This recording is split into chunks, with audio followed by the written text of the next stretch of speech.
Morning students, मैं नितेश कौशिक। और बेटा आज हम डिस्कस करेंगे आपका जो PT1 का सिलेबस आने वाला है एग्ज़ाम में। मे बी पॉसिबल डेट आपका 6 जुलाई से स्टार्ट हो सकते हैं आपके ये PT1 एग्ज़ाम। तो उनमें जो आपका सिलेबस आएगा तो वो हम डिस्कस करने वाले हैं। तो बेटा सबसे पहले जो आपको पता ही है कि हमारी जो फर्स्ट यूनिट हुई है +2 में सॉलिड स्टेट, तो हमारी वो आएगी। अब उनमें कौन कौन से टॉपिक आने वाले हैं वो हम बता देंगे बेटा। तो सबसे पहले जैसे कि आपको पता है कि सॉलिड स्टेट यूनिट में आपके पास जो पहला टॉपिक है वो क्रिस्टलाइन एंड अमॉर्फस सॉलिड। तो ये आपका सबसे पहला टॉपिक आएगा बेटा, क्रिस्टलाइन एंड अमॉर्फस सॉलिड। अब उनमें डिफरेंस भी आ सकते हैं दोनों के कि क्या डिफरेंसेस हैं उनके अंदर, या अलग से क्लासिफिकेशन भी आ सकती है उनकी, और उनके 2 से 4 एग्जाम्पल। जैसे ग्लास आपके पास होता है अमॉर्फस में आता है, तो ऐसे ही आप उनको काउंट करोगे कि भाई कोई NaCl है क्रिस्टलाइन में आता है, सीजियम क्लोराइड क्रिस्टलाइन में आता है, रबड़ है वो अमॉर्फस में आता है बेटा, प्लास्टिक है वो अमॉर्फस में आता है। तो इस तरह से आप उनको आइडेंटिफाई कर पाओगे। दूसरा है क्लासिफिकेशन ऑफ क्रिस्टलाइन, आपके पास क्या है सॉलिड। जैसे क्रिस्टलाइन सॉलिड के अंदर आपके पास इंटरमोलिकुलर फोर्सेस होती हैं, ठीक है। जैसे इसके अंदर आपके पास वंडरवाल सॉलिड होता है, आपके पास क्या होता है यहाँ पे कोवेलेंट सॉलिड होता है, मेटालिक सॉलिड होता है, या आयनिक सॉलिड होता है। तो वो क्लासिफिकेशन आप पूरी डील करोगे। नेक्स्ट आपके पास क्या है भैया, यहाँ पे space lattice and unit cell. आपको पता है भाई स्पेस लैटिस क्या होता है, कैसे बनता है। यूनिट शेल उसकी डेफिनेशन आपके पास सिंपली, तो उसके बेस पे आगे हम चलेंगे। अब है टाइप ऑफ क्रिस्टल सिस्टम। आपको मैंने पढ़ाया था 7 type of different crystal system है जिनको आपने डील करना है। जो मैंने एग्जांपल बताया था CTOMTRH, उसके बाद था 320032, उसके बाद था 32032, उसके बाद था 3242111।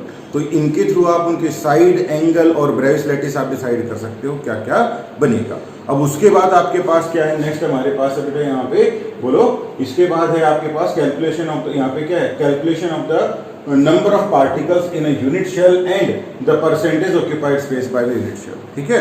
तो कैलकुलेशन ऑफ द किसकी हमारे पास, नंबर ऑफ पार्टिकल, जो आपने कराई थी कि भाई टोटल आप पार्टिकल का फॉर्मूला लिखते थे नंबर ऑफ पार्टिकल का, जिसमें आप n कॉर्नर अपॉन में 8 रखते थे, ठीक है। एज सेंटर बाई आप यहाँ पे 4 रखते थे, ठीक है। ऐसे ही आप बॉडी सेंटर अपॉन में 1 रखते थे, एंड सेंटर बाई 2 रखते थे, फेस सेंटर बाई 2 रखते थे। तो उनके total number of particle count करने का फॉर्मूला है, जहाँ जहाँ पार्टिकल प्रेजेंट होंगे तो उसके अकॉर्डिंग वो हम बता देंगे कि पार्टिकल कितने होंगे यूनिट शेल के अंदर। और उसके बाद था परसेंटेज ऑक्यूपाइड स्पेस। उसमें क्या था परसेंटेज ऑक्यूपाइड स्पेस में बेटा आपके पास कि total space occupied by the particle upon में टोटल क्या है यहाँ पे volume of the unit cell, कितना स्पेस यूनिट शेल का है और पार्टिकल ने कितना ऑक्यूपाइड किया हुआ है। अब यूनिट शेल में 1 है 2 है, कितने पार्टिकल हैं वो डिसाइड करेंगे कि वो कितने होंगे आपके पास, ठीक है। तो नेक्स्ट आपके पास इसके बाद क्या आता है बेटा, यहाँ पे क्या close packing in 1D 2D 3D। मैंने डिटेल में बता रखा है। 1D में लेयर की फॉर्म में आपके पास हो जाएगी, 2D में आपके पास नॉर्मली 2 आप ज़्यादा ऑब्जर्व करते हो, स्क्वायर क्लोज पैकिंग, हेक्सागोनल होती तो और भी है, रोम्बस क्लोज पैकिंग भी होती है, और भी 2-3 तरह की इसमें यहाँ पे आ जाती हैं जो आप डील करते हो। बट मेनली यहाँ पे 2 हैं, कौन सी, हेक्सागोनल और square close packing in 2D।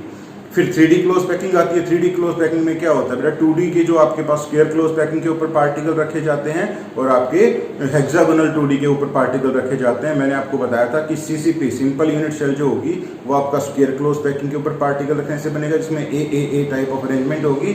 और आपकी दूसरी थी क्लोज पैकिंग, कौन से वाली आपके पास, हेक्सागोनल के ऊपर 2 तरह की बनेगी, जब उन पार्टिकल के ऊपर जैसे AB टाइप ऑफ अरेंजमेंट होगी और ABC टाइप ऑफ अरेंजमेंट होगी, ठीक है। तो ABC टाइप ऑफ जब अरेंजमेंट आपके पास बनेगी तो आपके पास FCC अरेंजमेंट बनता है, और AB अरेंजमेंट बनेगी तो HCP हेक्सागोनल क्लोज पैकिंग बनता है। वो मैं बता चुका हूँ बेटा, आपको बड़ी डिटेल में बताया मैंने। नेक्स्ट आपके पास क्या बेटा, void and relationship between the radius of void and radius of particle. Radius of void और रेडियस ऑफ पार्टिकल के बीच में रिलेशन हम करेंगे, तो वो भी हमने आपको बताया था कि कैसे करते हैं। वो R इज इक्वल टू आपके पास था ना 0.414 स्मॉल r, वो तो किसका था आपके पास, ऑक्टाहेड्रल वॉइड का। और R इज इक्वल टू 0.225 था आपके पास, वो किसका था, टेट्राहेड्रल वॉइड का। अब उनके बीच में रिलेशन निकालनी कैसे थी, मैंने डिटेल में सोल्व करा रखा है, वो आप करेंगे वहाँ पे। नेक्स्ट आपके पास है यहाँ पे डेंसिटी, ठीक है। डेंसिटी आपके पास क्रिस्टल सिस्टम के अंदर उनके न्यूमेरिकल मैंने बताया मोस्ट इंपोर्टेंट है बेटा 12th क्लास में, तो वो करेंगे हम। नेक्स्ट जो टॉपिक हमारे पास है वो इम्परफेक्शन और डिफेक्ट एंड देयर क्लासिफिकेशन। अब जैसे डिफेक्ट होता है, स्टोइकियोमेट्री डिफेक्ट है, नॉन स्टोइकियोमेट्री डिफेक्ट है, फिर आपके पॉइंट डिफेक्ट, लाइन डिफेक्ट आपके पास है। पॉइंट डिफेक्ट के अंदर हमारे पास स्टोइकियोमेट्री, नॉन स्टोइकियोमेट्री आता है। फिर उसके अंदर स्टोइकियोमेट्री में आपके पास 4 तरह के बताए थे। वैकेंसी बताया था आपके पास, एक डिफेक्ट यहाँ पे, एक इम्परफेक्शन डिफेक्ट बताया था। उसके बाद आपके पास शॉर्ट की फ्रैंकल डिफेक्ट बताया था आपको, ये स्टोइकियोमेट्री में। नॉन स्टोइकियोमेट्री में फिर metal access metal deficiency defect आपके पास आ जाता है। फिर आपके पास इम्प्योरिटी डिफेक्ट आता है। इम्प्योरिटी डिफेक्ट में आपके पास क्या, डोपिंग कंसेप्ट आता है, जो कि मोस्ट इंपॉर्टेंट है बेटा। डोपिंग से क्या होता है, सिलिकॉन की क्रिस्टल सिस्टम में जब डोपिंग करते हो तो आपके पास क्या होता है, जितने भी ये चिप सिस्टम या प्लेट जो बनते हैं, जितने भी मोबाइल वगैरह में यूज़ होते हैं, रिमोट में यूज़ होते हैं, किसी भी इलेक्ट्रॉनिक डिवाइस में यूज़ होते हैं, तो वही यहीं से डोपिंग से ही आता है बेटा। तो ये आपका है। हालांकि आगे टॉपिक और भी है, लेकिन वो आपकी बार सिलेबस में नहीं है, तो इतना ही आपने सॉलिड स्टेट से करना है। ओके, नेक्स्ट हमारा चैप्टर है बेटा सॉल्यूशन। तो सॉल्यूशन चैप्टर में हम क्या डील करने वाले हैं वो हम करा भी चुके हैं आपको डिटेल वाइज। तो अभी ब्रीफ इंट्रोडक्शन में आपको दे रहा हूँ कौन कौन से टॉपिक ज़्यादा इंपॉर्टेंट हैं, या ये कह सकते हैं कि क्या क्या हमने वहाँ पे करना है। टिक लगा के हमने बताना है, 1 बाय 1 टॉपिक हम ये कर चुके हैं। तो ऐसे ही एक चार्ट बना लेंगे और 1 बाय 1 टॉपिक को डिटेल में स्टडी करेंगे और उन पर टिक लगाते जाएंगे कि हम कर चुके हैं। तो सबसे पहले आपके पास जो सॉल्यूशन में क्या है, डिफरेंट टाइप ऑफ सॉल्यूशंस। ये बेसिक इंट्रोडक्शन है बेटा डिफरेंट टाइप ऑफ सॉल्यूशन में। यहाँ पे आपने देखना है सॉल्यूशन क्या होता है, सोल्यूट सॉल्वेंट क्या होता है, ठीक है। और उसके बाद है भाई एक्वा सॉल्यूशन क्या होता है, नॉन एक्वा सॉल्यूशन क्या होता है, अल्कोहलिक सॉल्यूशन क्या होता है भाई। तो इस तरह के सॉल्यूशन आपके पास है। बेंजोनोइक सॉल्यूशन क्या होता है, ठीक है। तो ये इस टाइप के कुछ बेसिक सॉल्यूशन है जो ज़्यादा डिटेल में नहीं, आपको पता होना चाहिए कि हैं क्या बस। उसके बाद आपके पास यहाँ पे आता है बेटा क्या टॉपिक आता है, कंसंट्रेशन टर्म्स। कंसंट्रेशन टर्म्स आपने प्लस 1 में भी की हुई है, प्लस 2 में भी हमने करा रखी हैं। कौन कौन सी कंसंट्रेशन टर्म्स हैं, एज लाइक आपके पास percentage by mass, percentage by volume, molarity, normality, mole fraction, ठीक है। आपके पास जो परसेंट यहाँ पे पीपीएम जो है वो सारी टर्म उनके न्यूमेरिकल, ये भी हमने आपको करा रखे हैं, डिटेल में करा रखे हैं बेटा इसमें, ठीक है। यहाँ भी कराए हैं, प्लस 1 में भी कराए थे आपको। अब इसके बाद जो आपके पास टॉपिक है वो क्या है, solubility of solid in a liquid and their factor affecting.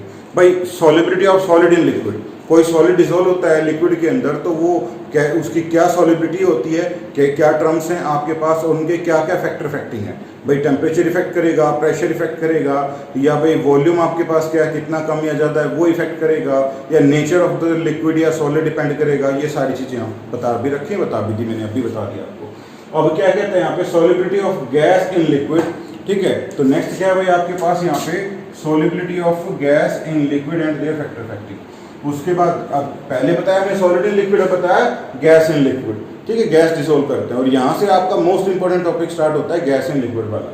अब हेनरी लॉ आपके पास है बेटा, जो आप कोल्ड ड्रिंक वगैरह के रिगार्डिंग, या हाई एल्टीट्यूड सिकनेस होती है जो उसके रिगार्डिंग, या और बहुत सारी चीज़ें जो हैं, जैसे डीप सी डाइवर जो सिलेंडर के अंदर ऑक्सीजन फिल करते हैं तो किस रेशियो में फिल करते हैं, वो क्या क्यों फिल करना पड़ता है, वो सारी चीज़ें आपके पास हैं। हेनरी लॉ उसका पहला लॉ है, इस पर न्यूमेरिकल भी आते हैं। Solubility of solid in solid, ये छोटा सा टॉपिक है बेटा। इंटरस्टिशियल होते हैं और सब्स्टिट्यूशनल होते हैं। इंटरस्टिशियल का मतलब कि भाई उनके जो बड़े सॉलिड थे उनके जो बीच में जगह रह गई, वहाँ पे सॉलिड आ गए दूसरे। सब्स्टिट्यूशनल में मतलब उसको हटा के उसकी जगह पे आ गए दूसरे। तो ये सिंपल सा टॉपिक है, 2 छोटे छोटे पॉइंट्स हैं, इनको देखना है। Vapour pressure of liquid solution, ठीक है, एंड रॉल्स लॉ। अब लिक्विड सॉल्यूशन जो बना है उसके अंदर रॉल्स लॉ का क्या इफेक्ट है, ठीक है। रॉल्स लॉ आपके पास बेटा, रॉल्स लॉ क्या है वो आपका पहले पता है आपको। Mole fraction of the solute क्या है, कितना है वो डिपेंड करेगा, पार्शियल प्रेशर कितना है वो डिपेंड करेगा, आपको पता है सारा वहाँ पे। अब उसके बाद क्या है भाई आपके पास रॉल्स लॉ आप करते हो। रॉल्स लॉ में आपको डेफिनेशन कई अलग अलग तरह की बता रखी है, 3-4 तरह की। अब उन्हीं के बेस पे क्या, आइडियल सॉल्यूशन तो वो होते हैं जो रॉल्स लॉ को ओबे करते हैं, नॉन आइडियल सॉल्यूशन भी होते हैं जो रॉल्स लॉ को ओबे नहीं करते हैं। जब आइडियल सॉल्यूशन है जो ओबे कर रहा है वो तो रॉल्स लॉ के अकॉर्डिंग करेगा, नॉन आइडियल नहीं करेगा तो क्या होगा, डेविएट होगा, या तो क्या होगा, पॉजिटिव डेविएशन या नेगेटिव। तो उनके करने positive deviation and negative deviation from ideal solution and non volatile solute, ठीक है। नॉन वोलेटाइल सॉल्यूट जब आप डालते हो तो कैसे पॉजिटिव नेगेटिव डेविएशन होगा। अब इसी को हम बोलते हैं एजोट्रोपिक मिक्सचर। एजोट्रोपिक मिक्सचर बेटा एक ऐसा मिक्सचर होता है जो क्या करता है, जो boils like a pure liquid. मतलब मान लिया आपने कोई सॉल्यूट डाल दिया सॉल्यूशन में, फिर भी वो एक प्योर सिंगल लिक्विड की तरह बॉयल कर रहा है, वो अलग से नहीं निकलेगा कि भाई सॉल्यूट अलग से वेपराइज हो जाएगा और लिक्विड वो जो लिक्विड है वो अलग से वेपराइज हो जाएगा, वो इकट्ठा एक तरह से वेपराइज होगा। अब उसमें आपके पास क्या है, पॉजिटिव एजोट्रोपिक मिक्सचर, आपके पास एजोट्रोपिक मिक्सचर होंगे अलग अलग, ठीक है। पॉजिटिव डेविएशन शो करेगा, नेगेटिव। मिनिमम बॉइलिंग एजोट्रोप और मैक्सिमम बॉइलिंग एजोट्रोप हम उनको बोलते हैं, वो हमने डिटेल में करा चुके हैं। तो वहाँ पे आपको क्वेश्चन में ये भी आ सकता है क्या कि यहाँ पे मिनिमम बॉइलिंग एजोट्रोप बताओ या मैक्सिमम बॉइलिंग एजोट्रोप बताओ, सिर्फ यही नहीं है पॉजिटिव नेगेटिव डेविएशन।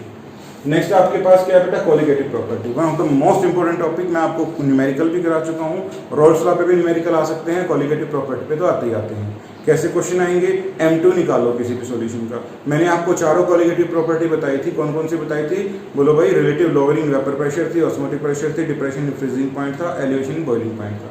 तो ये सारी प्रॉपर्टी आप करेंगे और यहीं से आपकी डिटेलिंग में आएगा, यही आपका PT1 में आएगा। तो रिवाइज करते रहें, हमारा सिलेबस हमने करा चुका है, कुछ टॉपिक बचा होगा, डाउट होगा तो आपका दोबारा हो जाएगा, ठीक है बेटा। तो इनको डिटेल वाइज कर लेना, कोई डाउट रह जाए वीडियो को दोबारा देख लेना, आपका हो जाएगा, नहीं तो मेरे पास आप कॉन्टेक्ट कर सकते हैं।